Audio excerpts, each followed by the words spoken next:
Slow database queries frustrate users and increase your infrastructure costs.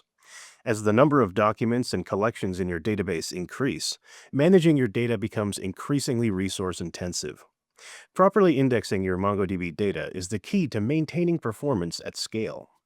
It's important to determine which fields to index and their optimal order, and to avoid over-indexing. But doing this requires deep knowledge of your workload patterns. Performance Advisor, available for dedicated clusters of size M10 or larger, eliminates this guesswork. It analyzes your query patterns and proactively recommends indexes to help you maintain performance.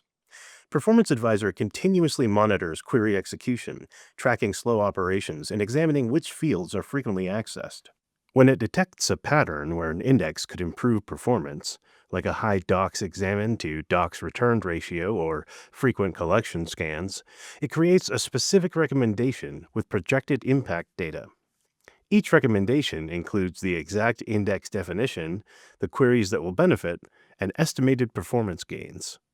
You can view recommendations directly in MongoDB Atlas, MongoDB Compass, or Ops Manager. Evaluate the suggested index structure, then apply with a single action. You can then validate the improvement by examining your Atlas metrics or by running an explain plan for the query shape. The result is data-driven optimization without manual trial and error. Performance tuning becomes proactive rather than reactive, keeping your database responsive as data scales. Improve your query response times and start building more performant applications by earning the Performance Tools and Techniques skill badge today.